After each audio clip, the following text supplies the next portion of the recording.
Olá, boa noite, graça e paz, meu querido e minha querida,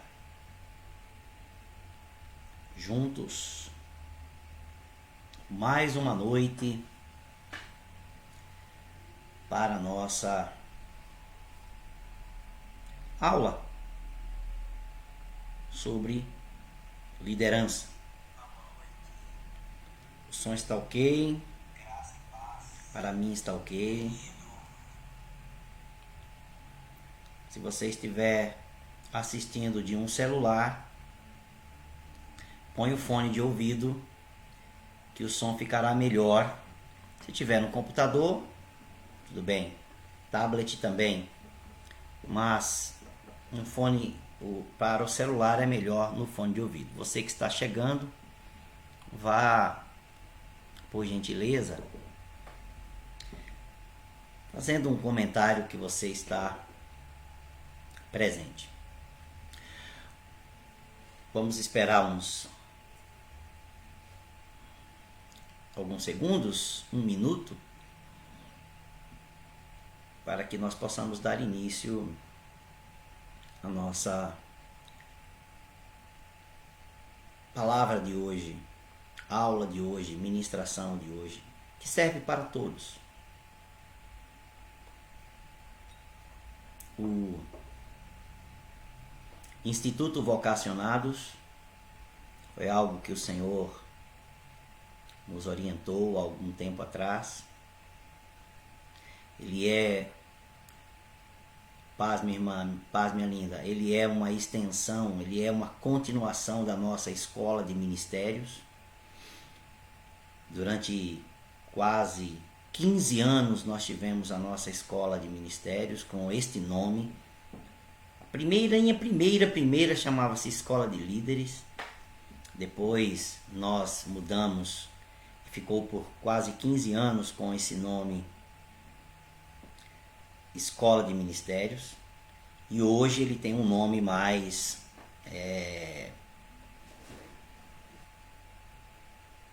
acho que mais bonito, né? Que tem a ver com o projeto e o propósito que nós imaginamos. Ele se chama Instituto Vocacionados, ele é um instrumento de formação para a nossa igreja, para a comunidade batista bíblica, e ele se propõe exatamente a isso. É a formação da liderança cristã e a prática de fundamentos ministeriais. Portanto, o Instituto Vocacionados não é uma faculdade teológica, não é uma universidade, e ele não está fazendo concorrência com nenhum instituto de curso teológico que exista por aí, porque a ideia fundamental do Instituto Vocacionados é esta formação básica do dia a dia que a igreja precisa, né, de líderes cristãos no dia a dia e que saibam agir, e aí a gente chama de prática de fundamentos ministeriais. É isso e nada mais, mas isso por si só, na minha ótica, ele é muito mais bíblico, porque nós partimos sempre dos fundamentos da Escritura para trabalhar com a nossa temática da liderança cristã e dos fundamentos ministeriais. Existem bons livros, eu tenho algumas dezenas de livros aqui sobre liderança. Existem bons institutos, bons cursos, mas o nosso tem outro propósito, né? Ele é mais pé no chão, como diria, né? E eu gosto dessa coisa mais, e eu particularmente gosto de simplificar. Particularmente eu gosto que uma criança entenda as verdades bíblicas. Eu gosto que um adolescente compreenda aquilo que a gente fala. Que que uma pessoa que não tenha muita formação acadêmica ou mesmo teológica compreenda as palavras que nós falamos. Eu gosto muito disso, dessa simplicidade teológica, dessa simplicidade bíblica, para que todas as pessoas compreendam. Para mim, isso é fundamental em qualquer coisa que a gente faça, desde a pregação, desde do ensino normal, até mesmo qualquer curso teológico que nós venhamos a nos propor ou nos proponhamos a fazer. Nessa noite, você que está chegando aí, não é? Tome aí a sua Bíblia, se você está ao lado do computador. E se o seu celular com o fone do ouvido, você pode fazer a anotação. Tome aí a sua Bíblia e o seu caderninho, o local de anotação. Na sua Bíblia você já abre a sua Bíblia e deixa ela aberta na segunda carta de Paulo a Timóteo. Então, no Novo Testamento, segunda carta de Paulo a Timóteo. Meus irmãos, eu esqueci de avisar as nossas redes que nós estamos online. Me dê um minutinho para eu fazer isso. Enquanto isso, você que está chegando aí, deixa a sua Bíblia aberta em 2 Timóteo. Nós vamos passar pela carta toda. Não é uma carta grande, nós não vamos ler isso tudo. Nós vamos ler apenas algum versículo que tem a ver com a temática de hoje, que são os elementos da liderança cristã nesta carta. Na semana passada, nós vimos os elementos da liderança cristã, o que se espera de um líder, né, na primeira carta. Hoje, nós vamos para a segunda carta. Não há muitas cartas bíblicas, né, em termos assim de temas bíblicos para líderes, cartas escritas ou textos escritos para líderes. Obviamente, na Bíblia não tem muitos. 1 Timóteo, 2 Timóteo, Tito, se a gente puxar um pouco mais, Filemon, e aí alguns lugares esparsos em pequenos textos que poderiam nos mencionar algo sobre a formação da liderança cristã. Mas textos específicos que têm a ver com isso 1 Timóteo, 2 Timóteo e a carta de Tito. Esses são os elementos, assim, são as cartas fundamentais, essenciais para as pessoas que querem descobrir como ser um líder cristão. Essas são as cartas assim principais e os temas mais profundos, assim, quer dizer, densos, que têm muitos assuntos que têm a ver com a liderança. Por isso nós começamos exatamente aí. Semana passada, 1 Timóteo, hoje, 2 Timóteo. Você vai gostar, é muito interessante, não importa se a pessoa se ela é um líder ou não na igreja, se ela está estudando ou não, se ela tem um desejo. É para todas as pessoas da igreja, isso é importante. Por quê? Por que eu digo que é para todas as pessoas? Porque mesmo aquela pessoa que não está estudando na área, na liderança da igreja, não está exercendo nenhum ministério, ou que deseja, mesmo aquele que ainda não descobriu nada, ainda não percebeu essa vocação, por isso que é vocacionados, não percebeu essa vocação, às vezes no estudo, na ministração, na conversa, o Espírito Santo desperta na pessoa o desejo, né, de realizar algo. Não, poxa, eu gostaria de fazer isso para Deus. Não, olha, eu quero. Eu senti o chamado, senti a vocação. É isso que esperamos, né?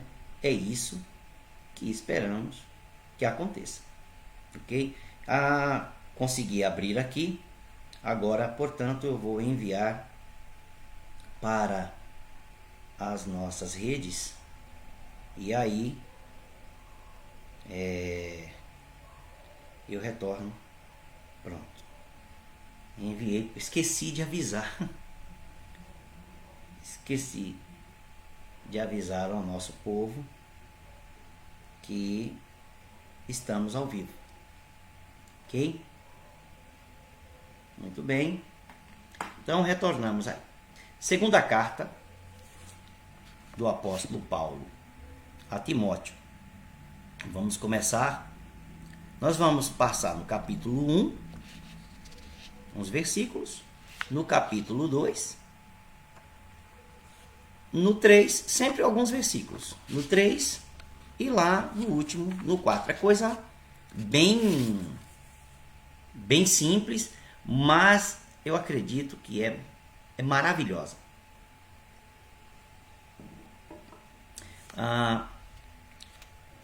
Quais são os elementos da liderança cristã que nós encontramos na segunda carta de Paulo a Timóteo? O primeiro elemento está no capítulo 1, no versículo 6 e no versículo 7. 2 Timóteo 1, 6 e 7. Ao ler o texto, eu descrevo o item. Eu faço um enunciado. E aí a gente lê o texto. Então, qual é o primeiro elemento? É manter os seus dons, aqui no caso, dons espirituais, talentos que Deus te deu.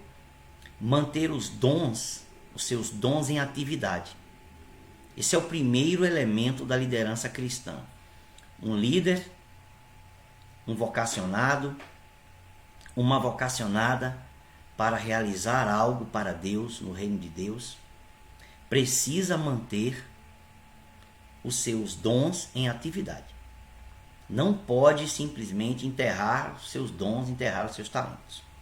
Paulo diz em 2 Timóteo 1, 6 e 7, por esta razão, venho lembrar a Timóteo, que reavive, mantenha vivo, reavive o dom de Deus que está em você pela imposição das minhas mãos. Porque Deus não nos deu espírito de covardia, mas de poder, de amor e de moderação. Olha o que Paulo diz a Timóteo. Quero te lembrar que reavive, reative, mantenha ativo, mantenha atividade, não deixe morrer o dom de Deus que está em você. Aqui é um dom da vocação, um dom do chamado, um dom espiritual. Seja o dom enquanto apóstolo, profeta, evangelista, pastor e mestre, os homens dons, ou seja, o dom do Espírito Santo. Há algumas listas, mas a lista principal em 1 Coríntios 12, que são 9 ali naquela lista principal. Independente do que seja aqui, nós temos que trazer para os nossos dias. Timóteo sabia qual era o dom que Paulo estava solicitando, lembrando a ele que ele mantivesse ativo. Nós também, todos nós que já sabemos quais são os nossos dons, os nossos talentos e a nossa vocação, não podemos simplesmente dizer que eu não quero, eu não vou, não é a hora, não é o momento, eu não posso, eu tenho outras coisas em mente, eu tenho outros projetos. Não, Deus te vocacionou. Esse é o maior projeto da sua vida. Deus vocacionou você, não importa para o qual ministério, e isto vem em primeiro lugar, porque em primeiro lugar vem o reino de Deus. As outras coisas vêm depois. E isso é o que vai acontecer na prática. Porque Deus vai, querendo ou não, querendo nós ou não, Deus vai nos testar nessa nossa maneira de fazer essas declarações e maneira de crermos dentro de nós. Porque às vezes nós cremos que tem que buscar Deus em primeiro lugar, o seu reino e a sua justiça. Mas na prática é um pouco mais diferente. Porque na prática, tem no dia a dia, você tem sonhos pessoais, você tem projetos, você tem desejos, você criou expectativas, que não são coisas ruins, são coisas boas. Senão você não consegue projetar e viver uma vida excelente, uma vida digna. Precisa ter esses planos, essas expectativas, esses projetos. Mas aí você pertence a Deus, pertence a Cristo. Cristo também tem expectativas. Cristo também tem desejos. Deus, vamos falar assim, o Pai, também tem desejos para você. E se Ele te chama e te vocaciona, não adianta nós fingirmos que Ele não chamou. Não adianta a gente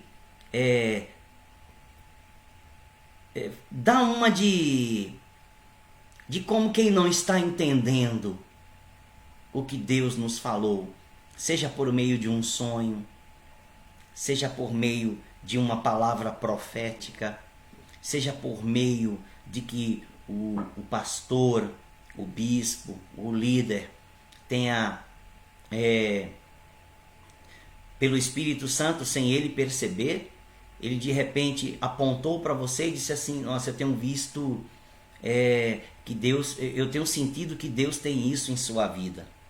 E quando um líder, um bispo, um pastor, fala isso para você, o líder da sua igreja fala isso para você, da sua comunidade de fé, muitas vezes é pelo Espírito Santo que ele está falando aquilo, ele também não percebe. Às vezes é uma maneira, às vezes comum na conversa, mas aquilo já é um indicativo de que Deus está vocacionando você. Isso não é todas as vezes, mas na maioria dos casos é assim. Mas como é que eu vou saber que aquilo não é só um desejo do meu pastor, ou do meu bispo, ou do meu líder, e não um desejo de Deus? Quando dentro de mim, por isso que Paulo diz aos Romanos, que o Espírito Santo testifica com o nosso espírito. Ali no texto de Romanos 8, que somos filhos de Deus. Esse testemunho interior do Espírito, quer dizer, o Espírito Santo, quando a gente escuta aquela palavra profética, aquela conversa, ou aquele momento da pregação, aquilo criou um desejo vocacional dentro de nós, lá dentro da gente, o Espírito Santo está dizendo: esse é o teu chamado, essa é a tua vocação.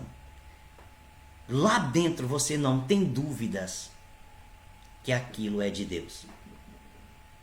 O Espírito Santo, ele testemunha, ele dá um testemunho interior. O que é isso? Dentro da gente, em nosso espírito, em nosso coração, e a nossa mente compreende isso.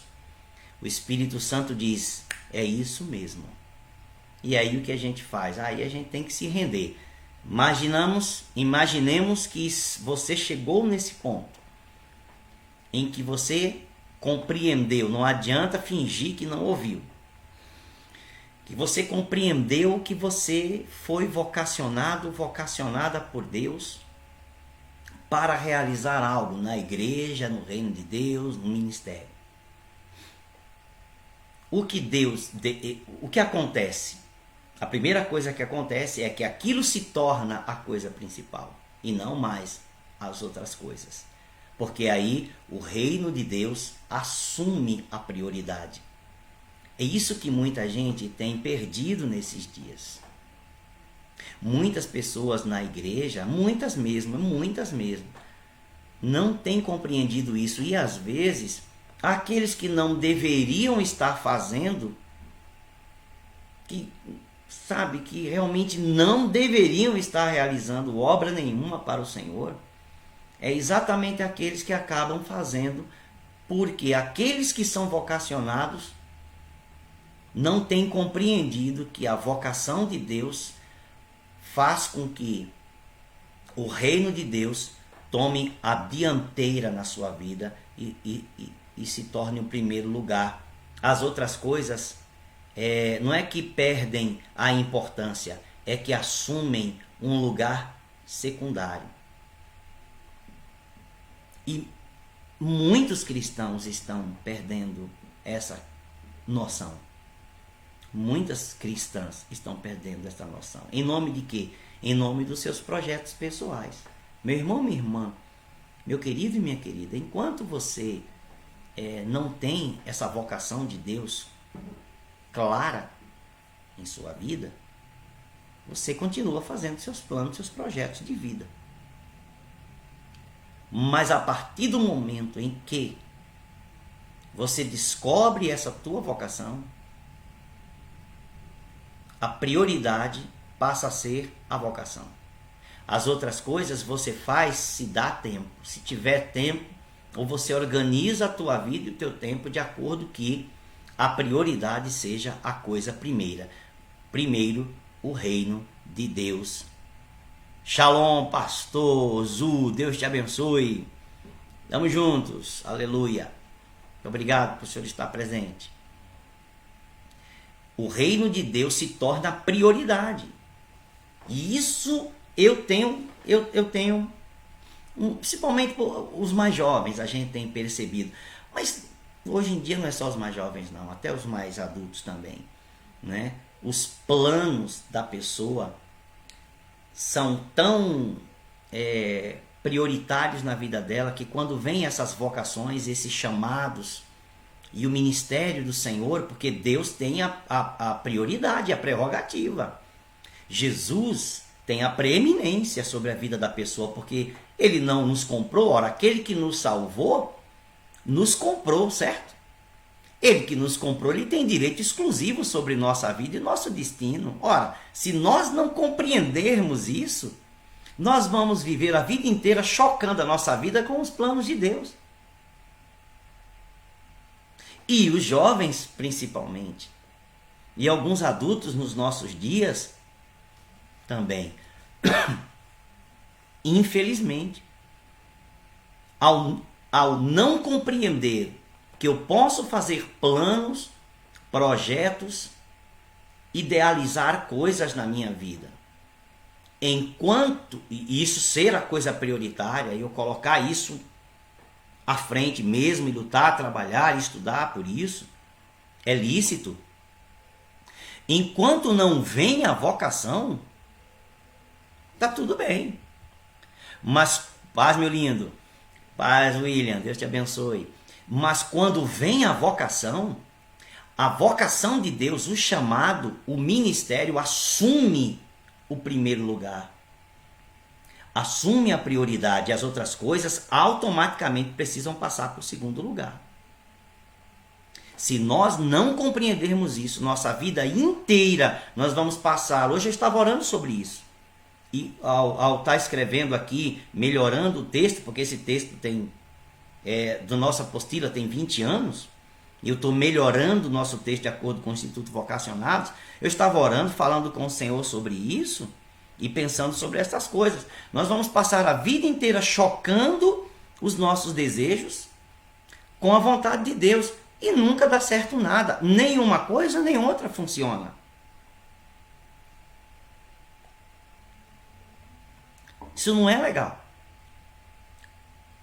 O apóstolo Paulo fala para Timóteo. Esse é o primeiro elemento da liderança cristã. Vamos aprender, gente. Nós precisamos disso. Esse é o primeiro elemento da liderança. Eu posso dizer que quem está ensinando a vocês sabe o que está falando. Não é porque é melhor do que ninguém, é porque vivenciou tudo isso. Tem autoridade, tem experiência para falar.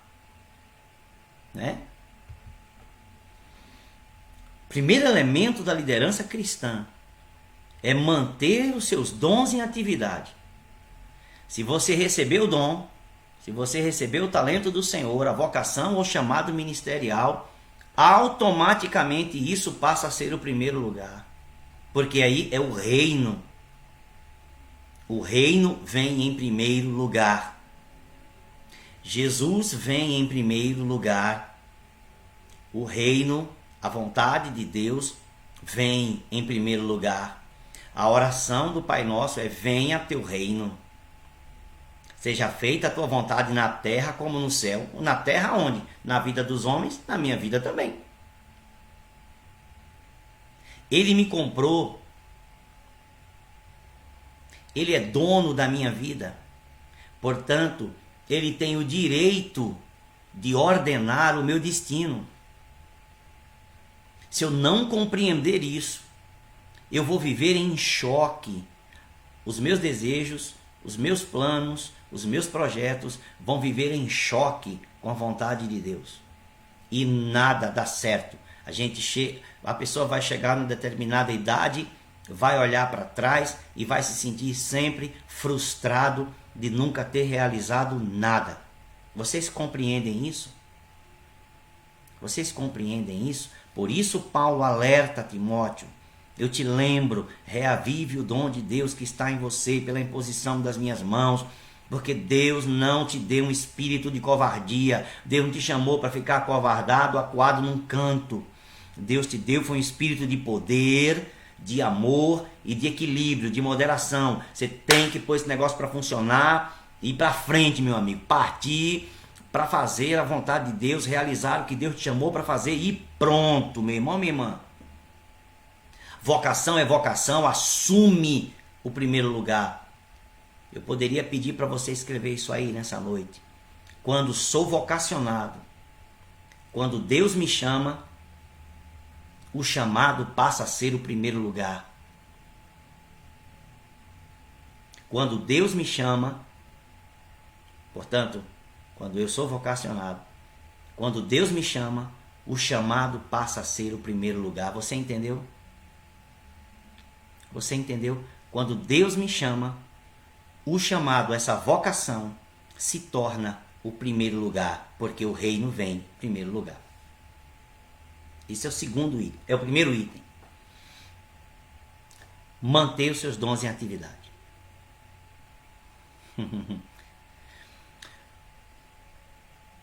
O segundo, estamos em 2 Timóteo. Estamos em 2 Timóteo. Qual é o segundo elemento da liderança cristã? Esse instituto é assim, é pé no chão, é pro dia a dia. É pra gente aqui na ponta do negócio, não é para ficar com elucubrações mentais, um monte de histórias, invenções, não. É o dia a dia de líderes, que muita gente que tem que lidar com gente, que tem que lidar aqui na sociedade, na ponta, que tem que lidar com todo o drama da vida, tanto da sua como das pessoas. É para isso.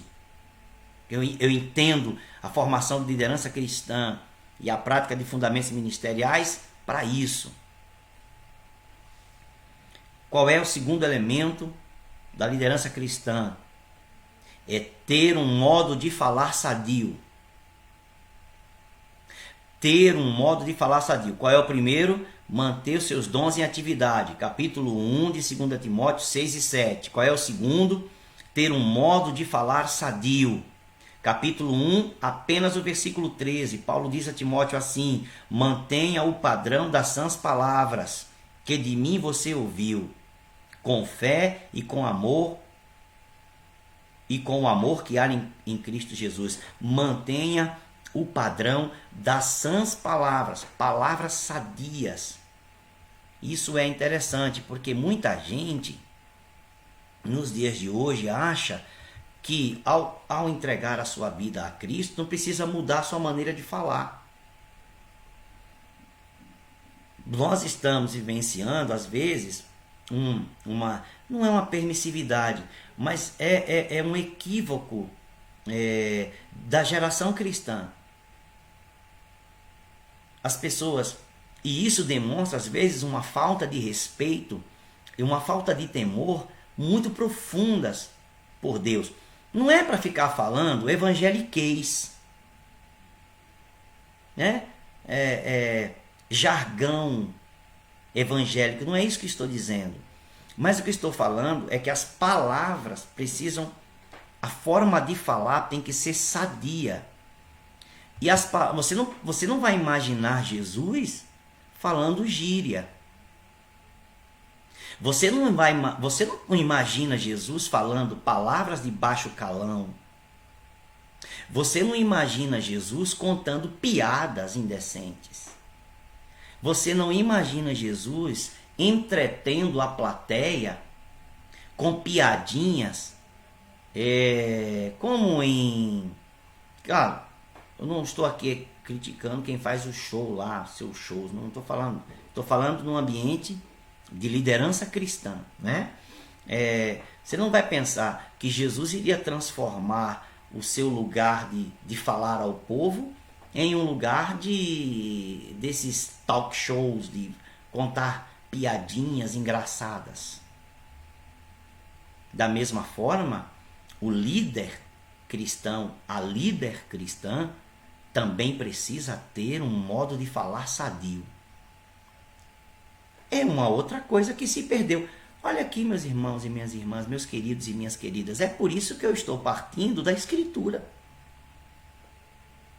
Porque senão, nós vamos nos moldar ao mundo para nos fazer mais aceitáveis e mais parecidos com o mundo na sua linguagem, achando que vamos realmente atrair e ver metanoia, mudança de mente, e ver metamorfoseô, transformação da vida.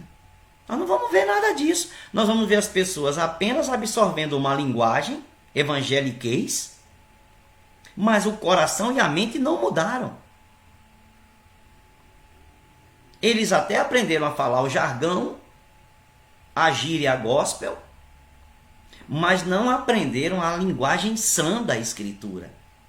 Porque o seu linguajar continua com o mesmo padrão baixo. Paulo disse a Timóteo, mantenha o padrão está escrito, a palavra é essa. Mantenha o nível, mantenha o padrão das sãs palavras. Por isso, cristão e líder cristão não fala palavrão. No ano passado eu vi uns vídeos aí assustadores. Líderes cristãos de grande porte xingando um ao outro no vídeo. O que é isso, meus irmãos? Que liderança cristã é essa? Não é liderança cristã, isso é liderança mundana, carnal. Não é liderança cristã, não importa se a pessoa estava indignada. Jesus indignado está falando palavrão? Jesus indignado está com palavras impuras, palavras profanas? Chamando as pessoas, xingando o outro? Que negócio é esse? Não tem sentido, não. Que conversão é essa? Que transformação é essa? Rogo-vos, pois, irmãos, né? Não, pastor Zu, Nicodemos ainda era educado, tá? É que eu vi seu comentário só agora, do Nicodemos. Nicodemos era um homem estudado e educado. Você também não vai imaginar Nicodemos falar palavrão, palavra de baixo calão. Porque era um homem educado. Mas imagine, nós temos que manter o padrão das sãs palavras. Isso significa que a nossa linguagem tem que mudar. Não posso ficar falando com Deus em gíria. Não posso ficar falando com Deus como um mundano. Não posso ficar falando com Deus em oração como se eu não tivesse que mudar até o meu jeito de falar. O que eu estou querendo dizer não é que Deus não me entende. Claro que Deus te entende. Claro que Deus entende a linguagem da pessoa que vem de um lugar onde não aprendeu direito a falar, tem dificuldades no vernáculo, no português. Não estou falando sobre isso. Essa pessoa naturalmente, olha, meus irmãos, quantas e quantas pessoas sem nenhum tipo de imposição nos anos da nossa vida cristã, a pessoa vem às vezes falando um linguajar de gueto, um linguajar de tribo, etc e tal, sem ninguém dizer nada. Ele está num ambiente, daqui a pouco a linguagem dessa pessoa naturalmente começa a mudar. Ele começa a ter uma linguagem sã, porque naturalmente ele sabe que agora ele não pode falar qualquer coisa mais de qualquer jeito. Ele agora representa alguém. Ele representa Jesus. E a gente não pode imaginar. Vai falar com um juiz em gíria, né? Não resolve nada. Pode sair preso dependendo da situação, né? E ter uma sentença contrária, né? Então, imagine. Não tem que mudar a linguagem? É porque Deus conhece o meu coração? Claro que tem que mudar. A Escritura diz: mantenha um padrão das sãs palavras. Ora, se a Escritura diz para manter o padrão das sãs palavras, eu não tenho que mudar minha linguagem, minha maneira de falar? Não tem que ser sadia, mais polida, mais bonita, mais educada, mais cortês, mais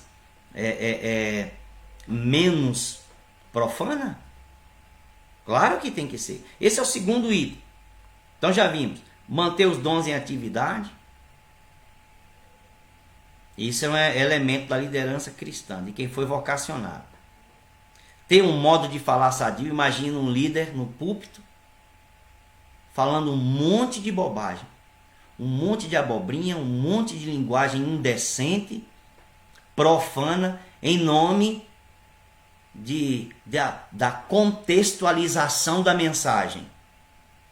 Tem alguma coisa errada com esse evangelho. Tem alguma coisa errada com esse ensino, com essa pregação. Porque a Escritura diz o seguinte: você tem que manter o padrão das sãs palavras. Pode falar a palavra doente. Pode falar a palavra adoecida, palavras torpes, palavras profanas. Em nome de contextualizar a mensagem para que mais pessoas escutem. Isso não é bíblico. As pessoas fogem da Bíblia, ficam fundamentadas em um monte de teorias de outras pessoas que não são bíblicas, e aí vai absorvendo tudo. Tem que haver um retorno. É preciso haver uma verdadeira restauração. Não é reforma. Reforma já teve. Tem que ter uma restauração. Tem que retornar aos princípios fundamentais como eram da Escritura. E não funciona. As pessoas falam assim: não, mas se a gente fizer tudo isso, nós não vamos ganhar muitas pessoas para Cristo. E Cristo não sabe disso? E o Pai não sabe disso? Deus não sabe disso? Você acha? Jesus disse: ó, ninguém vem a mim se o Pai não enviar. Em outro lugar, Jesus disse: olha, todo que vem a mim, vem porque ele está atraindo de alguma maneira. Jesus sabe. Nós não temos que nos preocupar com os números, não. Os números vão acontecendo naturalmente. Nós temos que nos preocupar com a fidelidade daquilo que o Senhor nos chamou para fazer. Os números vêm no natural. E se os números não vierem, você precisa se manter no mesmo padrão, na mesma integridade com a qual o Senhor te chamou. Porque Paulo também diz em 1 Coríntios 3 que Apolo regou, ele diz: olha, eu plantei, Apolo regou, mas é Deus quem dá o crescimento. O crescimento não vem do homem, o crescimento de uma igreja, de um povo, não vem do homem. Olha, meus irmãos, seitas também crescem. E esse crescimento vem de Deus? Heresias também crescem, esse crescimento vem de Deus? Religiões malignas crescem, e isso vem de Deus? Técnicas humanas trazem crescimento. Estratégias humanas trazem crescimento. Se não fosse assim, as empresas não se tornavam multinacionais. Se não fosse assim, uma marca não se tornava global. Estratégias humanas, práticas humanas, técnicas, criam expansão, criam crescimento. Mas necessariamente, nem tudo que cresce vem de Deus. É simples. Nós precisamos, Jesus disse o seguinte: muito bem, servo bom e fiel, foste fiel no pouco, sobre muito te colocarei. Nós queremos uma igreja grande, eu quero uma igreja grande. Eu quero que a comunidade batista bíblica se torne uma igreja de milhares e de milhões, se Deus permitir. Eu desejo mesmo, de todo o coração. E o meu povo anda comigo, sabe disso, que eu quero ver eu crescer, eu quero ver a igreja grande. Eu penso numa igreja grande, eu sonho com uma igreja grande. Eu falo diante de Deus, pedindo que a igreja alcance a cidade, que alcance outras cidades, que vão para outros lugares. Eu quero. Mas eu não estou disposto a ser fiel no pouco? Com 50, com 30, com 100? Eu já fui fiel com 5, com 12, com 30, com 15, com 50, com 100. Eu não vou continuar sendo até que chegue. E se não chegar, eu não vou continuar sendo fiel. Eu quero ser usado por Deus no muito, mas não quero ser usado por Deus no pouco. Então, líderes cristãos precisam compreender as verdades fundamentais. Vamos para o terceiro item. Senão a gente, vai ficar aqui até meia-noite. Não dá não, né? Olha só. Então já vimos 2. Manter os seus dons em atividade. Você não pode enterrar dom nenhum. Deus te chamou, você tem que colocar esse negócio para funcionar na igreja. Começa na igreja, meu irmão. Não começa em outro lugar. É uma coisa que eu esqueci de falar. Começa na igreja. Recebi um dom para quê? Para me mostrar para o mundo. O teste começa na igreja. Deixa me ver. Pastor Zu, tá sim, meu querido, dentro do contexto, sim. É uma das coisas que eu falo aqui no nosso ministério. Aliás, o nosso ministério de música da nossa comunidade já tem isso como um padrão, já é natural para eles. Eles não, nas músicas, eles não cantam músicas que chamam Deus de você. Não cantam, porque para mim é desrespeito. Desrespeito à pessoa de Deus, sim. Então, o nosso ministério de louvor aqui, de música, os meninos trocam, e as meninas, os moços e as moças trocam automaticamente a letra. Se a música é bonita, veja assim, é você, automaticamente eles chamam o Senhor. Porque eu ensinei que eles não podem desrespeitar a pessoa de Deus. Chamar Deus de você é a mesma coisa que chamar pai e mãe de você. Quem chama pai e mãe de você, não chama de senhor nem de senhora, não vai fazer isso com o eterno, com Deus. Vai ter o mesmo padrão.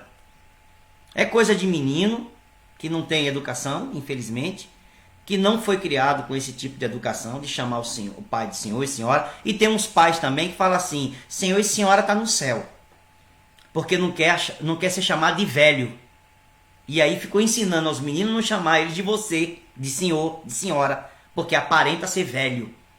Esse complexo de Peter Pan, quer ser novo a vida toda, quer ser criança, jovenzinho a vida toda, não envelhece não?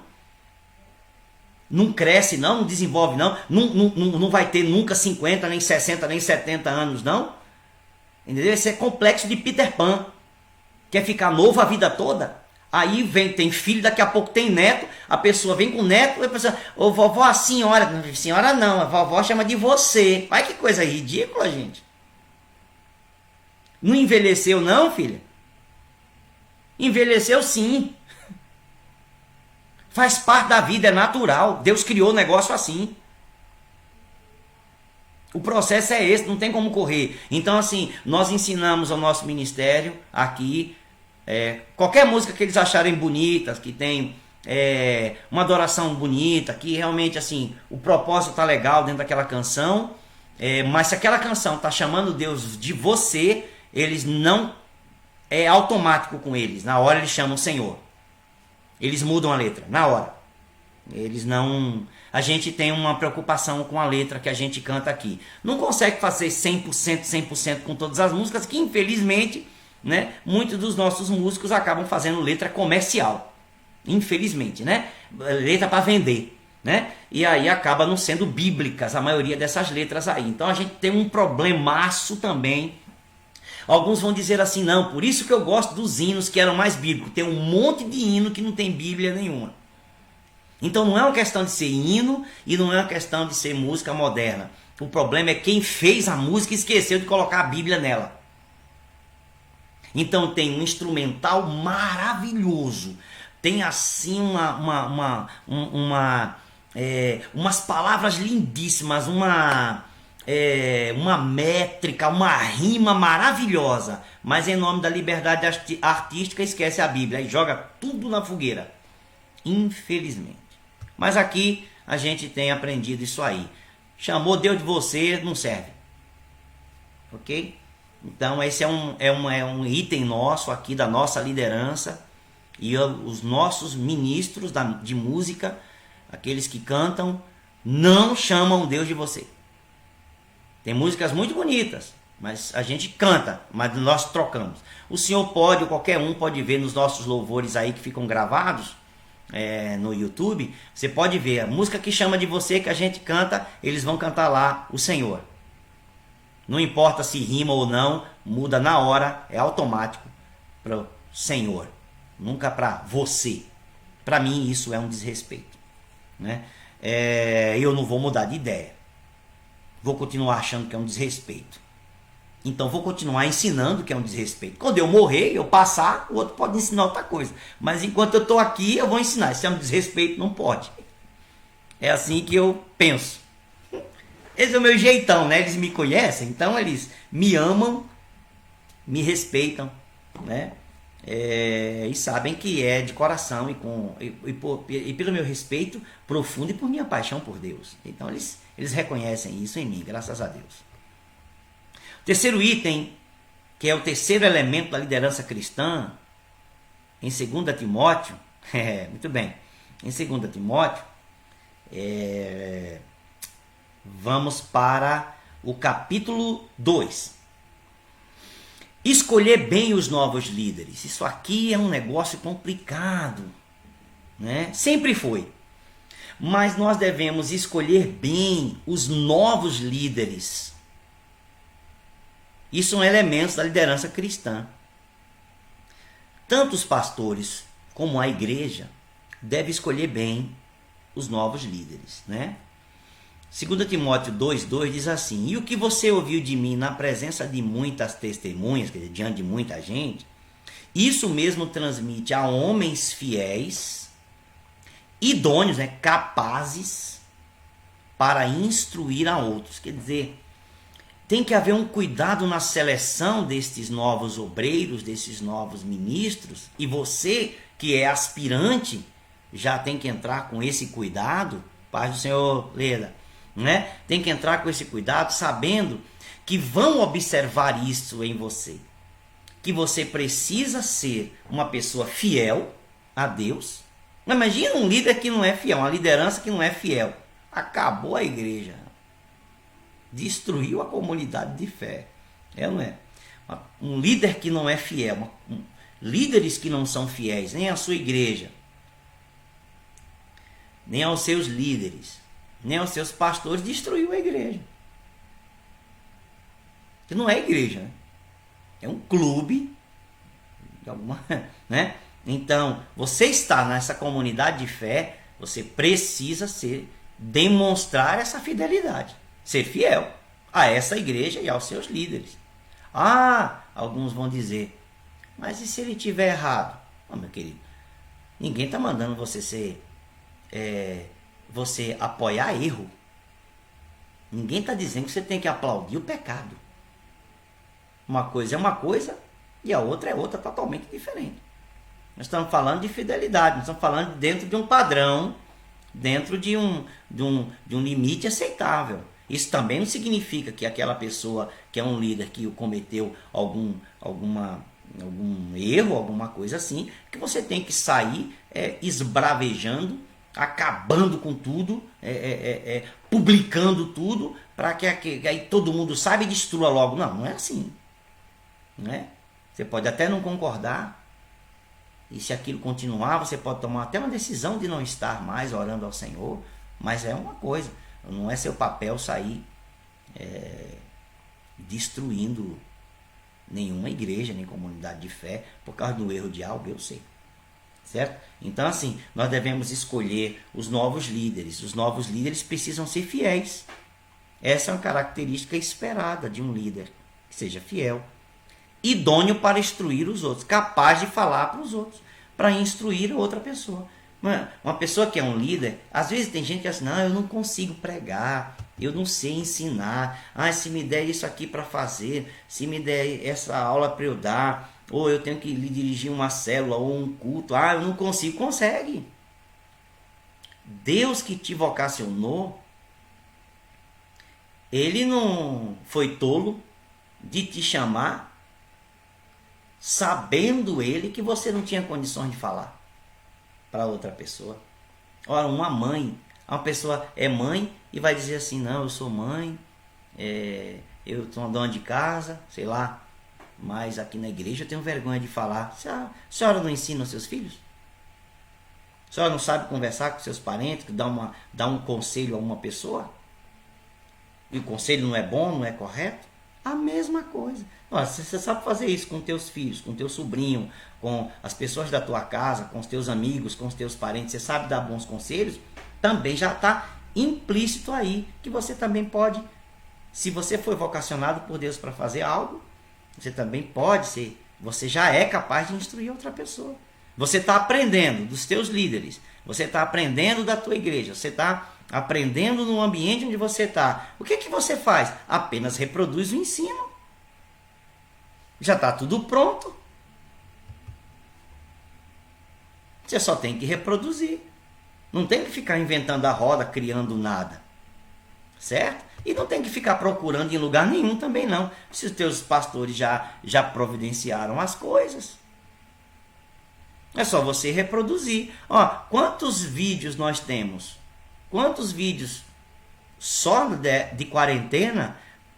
São mais de 100 de ensinos meus e da bispa, das nossas conversas. Fora os outros cultos gravados já, fora o canal do YouTube da igreja, o canal do YouTube do bispo. Quantas pregações, quantos ensinos? É só você reproduzir, já está tudo pronto. Você não precisa ficar procurando nada. Você só tem agora que fazer a tua anotação, o teu entendimento, né? Você quer desenvolver um pouco mais, comprar uns livros, umas leituras, fazer umas outras leituras, tudo bem. É assim que vai. Escolher bem os novos líderes era parte do papel que Paulo esperava de Timóteo, que isso é um elemento da liderança cristã, não é? Tem que ter essa escolha, tem que ser bem feita. E as pessoas que Deus vocaciona para fazer algo na igreja, começa na igreja, o ministério, a vocação, precisa demonstrar essa fidelidade. E, demonstrando essa fidelidade, é natural, serão capazes de ministrar a outras pessoas. 1, 2, 3, 4. Vamos para o quarto item, o quarto elemento da liderança cristã, em 2 Timóteo. O líder, de acordo com a mentalidade do apóstolo Paulo aqui, não deve temer os sofrimentos do ministério. Um líder, uma líder, não deve temer os sofrimentos que vêm por causa do ministério. Tem um nível de sofrimento, sim. Paulo vai dizer assim a Timóteo, no capítulo 2, no versículo 3, ele vai até o 10. Participa dos meus sofrimentos como bom soldado de Cristo Jesus. Nenhum soldado em serviço se envolve em negócios dessa vida. Você é um soldado contratado, você está me entendendo? O que eu acabei de falar no início. Você foi vocacionado, a vocação assume o primeiro lugar. Nenhum soldado vocacionado em serviço se envolve em negócios dessa vida. Mudou a perspectiva, mudou a ótica, mudou a direção. Porque o seu objetivo é agradar aquele que o recrutou. Ficou a coisa vem em primeiro lugar. Aqui o reino veio em primeiro lugar. A vocação é primeira. Não tem como dizer assim, não é que eu tenho um ministério, mas minha família vem em primeiro lugar, meu trabalho vem em primeiro lugar, meu sonho não vem. Vem depois. Desculpa, mas vem depois. Uma vez que você foi vocacionado, quem assume a prioridade na sua vida é a vocação, é o chamado de Deus. Por isso que muita gente fica fingindo que Deus não chamou. Por isso que muita gente fica dizendo que não ouviu, que não, eu não sei para que Deus me chamou. Sabe sim. Eu não sei se Deus me vocacionou. Sabe sim. É que ainda a carne está falando sobre ainda sua vontade, seus desejos, seus sonhos, desejo de enriquecer, de crescer, de ter dinheiro, de ser importante. É isso. Está se chocando com a vontade de Deus. Mas sabe. Igualmente, versículo 5 de 2 Timóteo capítulo 2, o atleta não é coroado se não competir segundo as regras. Porque tem regras. O lavrador que trabalha deve ser o primeiro a participar dos frutos. Olha que Paulo usou 3 itens. O do soldado, o do atleta e o do lavrador. 3 alusões ele faz para a pessoa entender. Né? Pense bem no que acabo de dizer, Paulo falando para Timóteo, no versículo 7 do capítulo 2 de 2 Timóteo. Porque o Senhor dará a você compreensão em todas as coisas. Lembre-se de Jesus Cristo, ressuscitado dentre os mortos, descendente de Davi, segundo o meu evangelho, e é por ele que estou sofrendo até algemas. Eu estou até preso, o sofrimento me levou até a prisão. Né? Até algemas, como malfeitor, mas a palavra de Deus não está algemada, a palavra de Deus não está presa. Por esta razão, tudo suporto por causa dos eleitos da igreja, né? Para que também eles obtenham a salvação que está em Cristo Jesus com glória eterna. O que Paulo está dizendo a Timóteo? Meu filho, é o seguinte, não tema os sofrimentos que o ministério traz, porque o ministério traz um tipo de sofrimento para os líderes vocacionados. A gente sofre um pouco, sim. A gente sofre por causa do evangelho, a gente sofre por causa do chamado, a gente sofre porque o chamado, a família também demanda às vezes da gente essa coisa, a gente sofre porque a sociedade demanda de nós alguma coisa, a gente sofre porque a igreja, a gente está com a mente na igreja. Eu estou aqui ministrando para vocês, mas eu pergunto quando eu mando para o WhatsApp para o nosso povo, como vocês estão? E uma parte não me responde. Uma parte não me responde, não fala assim, nós estamos bem, mandou uma fotinha. Tem gente da nossa comunidade que tem 30 dias que não manda uma mensagem para mim. Eu não estou com carência. Não é minha carência, é a preocupação. Isso é um sofrimento. Nós estamos afastados por causa da epidemia. O culto aqui em Guarulhos flexibilizou a 40%. Mas tem gente que tem criança. Tem gente que tem os idosos e que não podem estar. Como é que faz? Então há um sofrimento, há uma preocupação na nossa mente pelas pessoas. A gente manda mensagem, a gente quer saber como estão. Então, nós não devemos temer os sofrimentos que o ministério traz, não. Faz parte, é elemento da liderança cristã. O ministério traz sofrimento. De um nível ou de outro, de uma maneira ou de outra, tem um sofrimento, nem que seja o da preocupação. Ok? Vamos que a gente tem que encerrar, já vai dar 1 hora que nós estamos aqui juntos. Vamos para outro elemento. É que eu escrevi os elementos em forma de letra A, B, C, D. A, B, C, D. Agora a letra E. Para minha terra é letra E. Para os paulistas aqui é letra E. E, né? letra E, que é o quinto. Manter atitudes espirituais práticas. É elemento essencial da liderança cristã. Manter atitudes espirituais práticas. Que atitudes são essas, bispos? Capítulo 2, versículo 15 e 16. Procure apresentar-se a Deus aprovado como obreiro que não tem de que se envergonhar, que maneja bem a palavra da verdade. Evite igualmente os falatórios inúteis e profanos. Está vendo de novo a linguagem? Inúteis e profanos. Pois os que se entregam a isso, esse tipo de falatório profano, essa linguagem profana e inútil, os que se entregam a isso avançarão cada vez mais na impiedade. Sim, nem me fale isso aí, viu, Zu? Sofremos como qualquer outra pessoa. Não somos super-homens, não. Não estamos num pedestal, não. Sofremos sim. Sabe o que eu dizia 20 anos atrás para os primeiros líderes da nossa comunidade? Se me cortar, sai sangue. Igualzinho ao seu. Se me cortar, sai sangue. Em alguns casos, a gente se cura mais rápido. Mas se cortar, sai sangue. Manter atitudes espirituais práticas. Olha o que Paulo diz a Timóteo. Capítulo 2 de 2 Timóteo, versículo 15 e 16.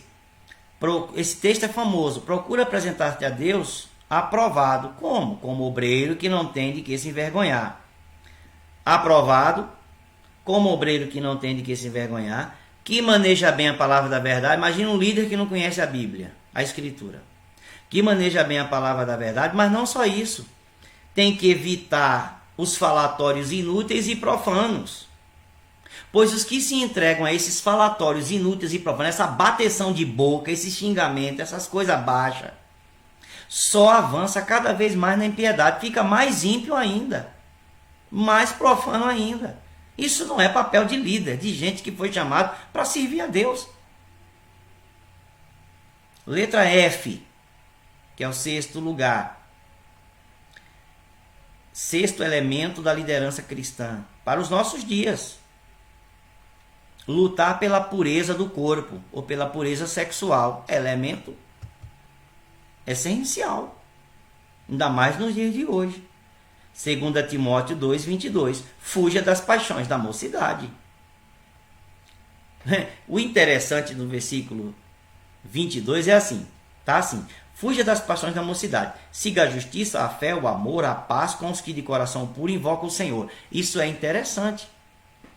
Porque o apóstolo Paulo vai dizer assim, olha, você só pode fugir das paixões da mocidade, você só pode manter o teu corpo em santidade, você só pode manter a sua vida sexual pura se você ir em outra direção. Porque se você pensar só nisso e não fazer o que eu estou te falando, você não vai conseguir. É o que Paulo está dizendo para Timóteo. Você precisa agora seguir a justiça. Justiça aqui é a prática correta da ética e da moral de Deus. A prática correta da ética e da moral divina. Está na Escritura. Você tem que seguir a justiça. Você tem que seguir a fé, porque para manter essa vida pura, você tem que ter fé. Tem que dar um salto e um passo pela fé. Você precisa seguir o amor ágape, porque quem ama não faz mal ao próximo, então, portanto, também não vai fazer isso, não vai apoiar isso, né? Por isso não vai enganar e não vai entrar em impureza sexual contra a pessoa, porque tem amor ao próximo. Vai manter o seu corpo em santidade, e vai seguir a paz interior, quer dizer, a tranquilidade dentro de si, que não está em busca desesperada, desenfreada dessas coisas. Então, mas o que acontece? Não é só isso, você precisa também estar junto com outras pessoas que têm o mesmo tipo de espírito, o mesmo coração puro que invocam o Senhor. Se você não fizer estas coisas, você não vai conseguir fugir das paixões da mocidade, das paixões sexuais, você não vai conseguir manter a sua pureza do corpo e a sua pureza sexual. Isso é para o líder. Isso é para o líder. A, B, C, D, E, F, G. Agora a letra G. Sétimo elemento da liderança cristã. Nós estamos indo para o encerramento já. Se tornar uma liderança libertadora. O que é uma liderança libertadora? 2 Timóteo 2, 23 a 26. Evita as discussões insensatas e absurdas. Eu estou usando a Nova Almeida atualizada, por isso que eu estou com essa, que eu gosto muito dessa linguagem. A Nova Almeida atualizada. Tem na internet também. Evite as discussões insensatas e absurdas, pois você sabe que elas só provocam brigas, discussões, bate-boca, confusão. O servo do Senhor não deve andar metido em brigas, mas deve ser brando para com todos, apto para ensinar, paciente, disciplinando com mansidão os que se opõem a ele, na expectativa de que Deus conceda a essas pessoas não só o arrependimento para conhecerem a verdade, mas também o retorno à sensatez, porque ficaram insensatos, né? Ao retorno à sensatez, a fim de se livrarem dos laços do diabo, porque foram aprisionados, que os prendeu para fazerem o que ele quer, para fazer a vontade do diabo. Olha o que é ser líder na perspectiva de Paulo. Um líder precisa compreender que ele foi chamado, ele ou ela. Mesmo você que esteja no início, só descobri hoje que foi chamado, não se preocupe. Você tem que se tornar, é isso que você vai se tornar. Uma liderança libertadora. Liderança libertadora não fica entrando em discussão absurda, não fica batendo boca, o servo do Senhor não convém contender, não sai por aí falando bobagens. Ao contrário, não se mete em brigas, palavreado, discussões, né? E ainda mais fisicamente, menos ainda, né? Brando, saber responder, né? Capaz de ensinar as pessoas, tem que ter paciência com quem se opõe a você, quem não gosta, quem fala ao contrário, quem levantou a voz, né? Ter paciente, disciplinando com mansidão, tem que disciplinar os irmãos, sim, os outros, sim, os liderados, sim, com mansidão, disciplinando com mansidão os que se opõem a ele, na expectativa que Deus conceda o arrependimento, né? Para essas pessoas conhecerem a verdade e que também elas voltem à sensatez, para que elas voltem ao normal, né? Para que se livrem dos laços do diabo. Foram aprisionados por Satanás para entrarem nesse estágio de rebeldia, de rebelião, de oposição, de discussão, de bate-boca, de briga. Foram enlaçados pelo diabo. Estão fazendo a vontade do diabo. E o servo do Senhor vai entrar nessa onda? E o líder do Senhor vão entrar nessa onda? Não. É coisa do diabo, eu vou entrar nisso. Eu tenho que fazer diferente. Fazer como Paulo ensinou. O líder tem que fazer isso. Eu tenho que ser uma liderança libertadora. 8º, estamos acabando. 2 Timóteo, capítulo 3, versículo 14 a 17. Temos que manter um comprometimento. Gente, isso aqui é importante, tá? Precisamos manter um comprometimento inabalável na inspiração das Escrituras.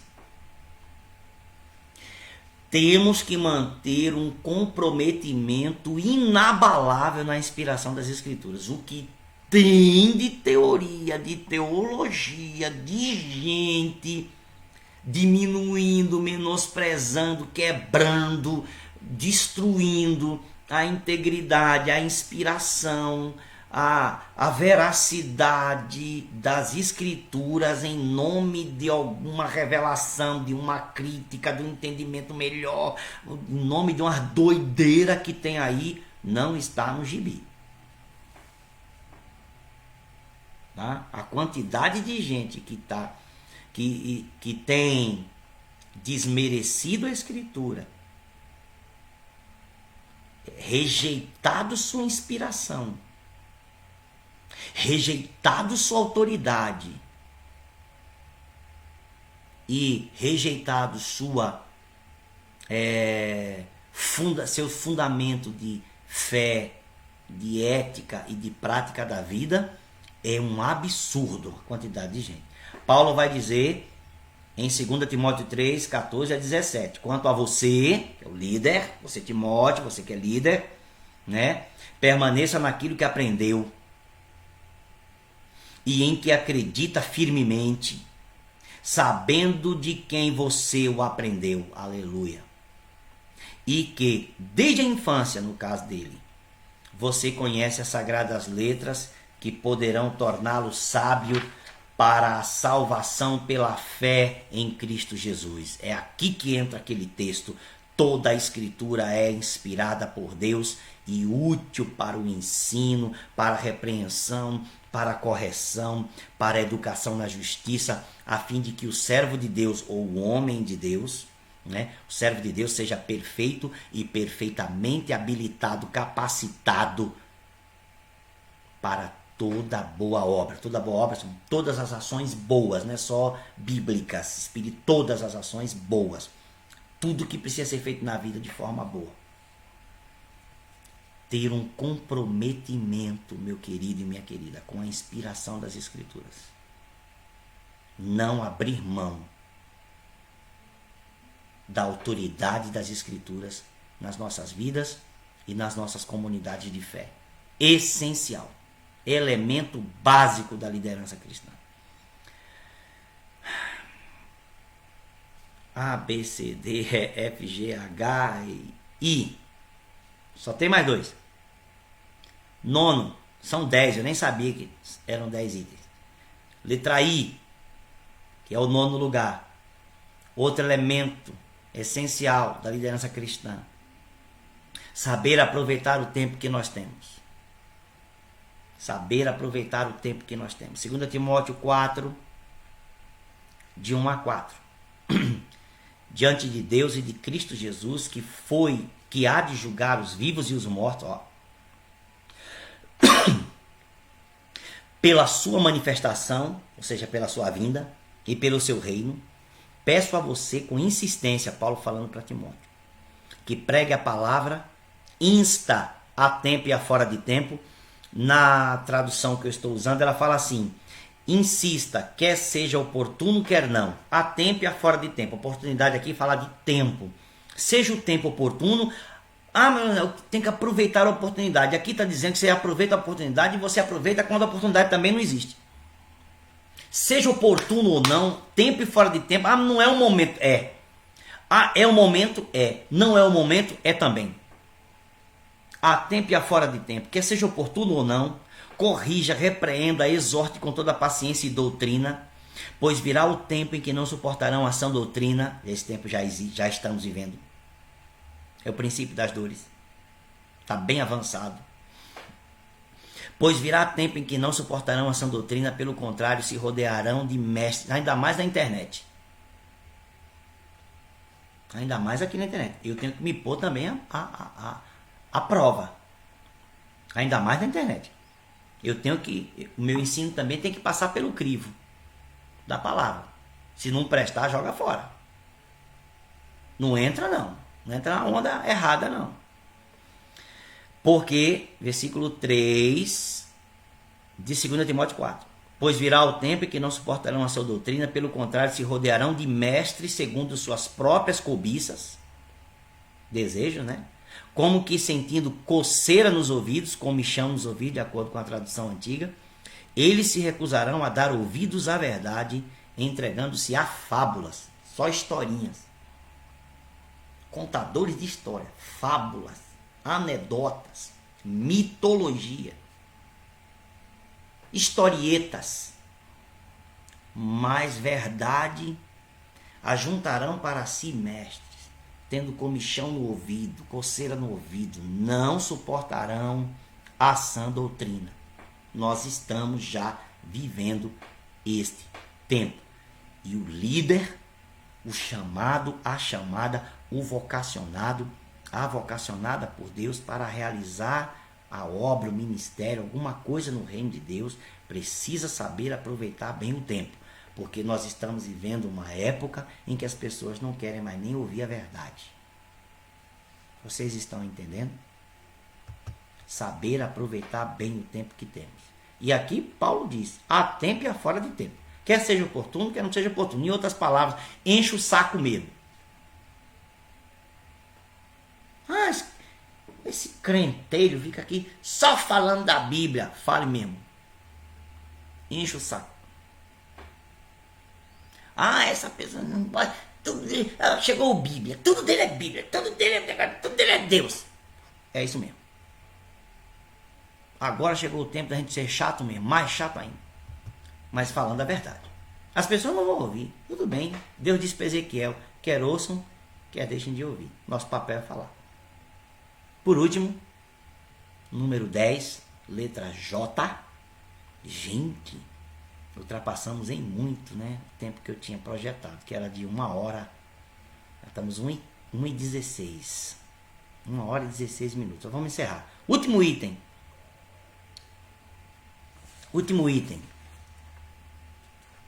O último elemento da liderança cristã em 2 Timóteo. Nós vamos para o capítulo 4, versículo 5. Manter um ministério equilibrado e completo. Manter o ministério. Você foi chamado? Você foi chamada? Diácono, diaconisa, evangelista, bispo, apóstolo, profeta, pastor, mestre, ministério de louvor, teatro, dança, o que tiver de ministério na igreja. Oração, intercessão, o que tiver. Você foi chamado, vocacionado, vocacionada.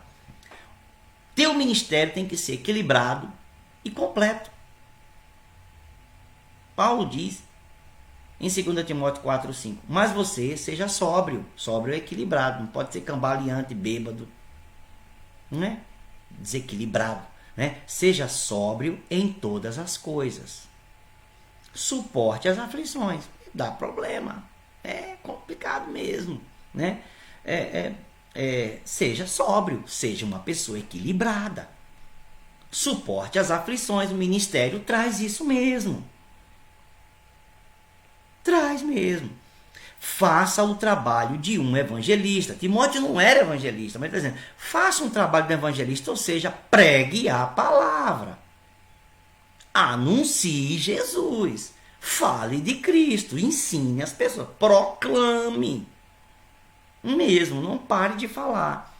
Cumpra plenamente o seu ministério.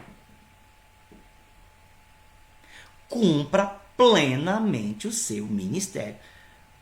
Foi chamado, foi chamada, foi vocacionado, foi vocacionado. Mantenha o seu ministério equilibrado e completo.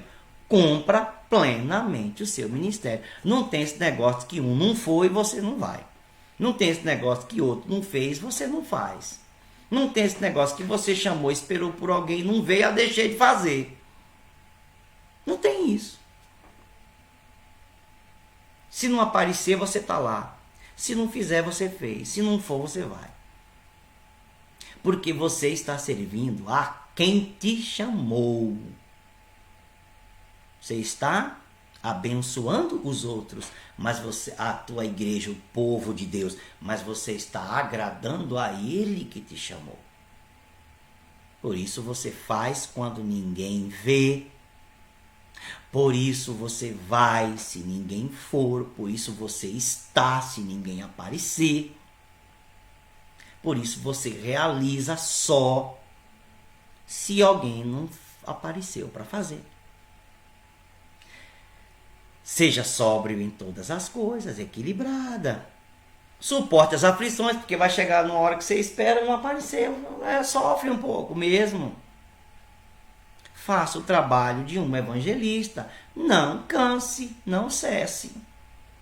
Cumpra plenamente o teu ministério. É assim que Paulo encerra a sua segunda carta ao líder, ao seu líder em treinamento, líder treinado, ao seu substituto na região de Éfeso, o querido Timóteo. Semana que vem nós veremos os elementos da liderança cristã na carta de Paulo a Tito. Eu convido você já a ir lendo desde agora, né? Se você tiver perguntas, tiver questionamentos, pode escrever aqui mesmo aí nos comentários, né? Ou mandar no particular, no Messenger, né? E aí fazer perguntas que a gente vai colhendo, acumulando e também vai respondendo à medida que você tiver essas questões. Muito obrigado por você que esteve comigo até aqui. Obrigado por você que acompanhou. Deus abençoe tua vida e que esse teu chamado mesmo, essa tua vocação, seja algo pleno, extraordinário, abençoador da tua vida e abençoador da vida do outro, da tua igreja, do povo de Deus e do próximo, da própria sociedade. Você seja um instrumento nas mãos do Senhor mesmo, de acordo com a Escritura, de acordo com o que Deus espera de você. Tá bom, meu lindo e minha linda? Fiquem na paz. Amanhã nós temos culto aqui. Não temos culto aqui, temos culto presencial, né? Então lá na comunidade mesmo, no templo. Então nos vemos no sábado e no domingo na transmissão ao vivo, tá bom? Deus te abençoe. Na semana que vem, na próxima quinta-feira, nosso Instituto Vocacionado de volta para mais uma aula aí, uma conversa, um bate-papo. Assim, tem que ser assim. Descontraído, natural, né? E a gente vai aprendendo. Sim, meu querido, essa madrugada, Pastor Zu, eu tenho orado. É que eu não mandei, eu acho que dessa madrugada eu mandei, por engano acabou indo, porque eu não imaginei que eu não tinha mandado para uma outra rede, mas eu mandei a oração, né? Mas às vezes quando eu não cito o nome da pessoa, diante de Deus a minha mente está com todos, tá? Eu tenho orado sim por vocês, tá bom? Coloco sim sua vida diante de Deus em oração, sua casa, sua família, seu ministério e a vida de todos. Deus abençoe vocês, fiquem na paz, até a próxima transmissão.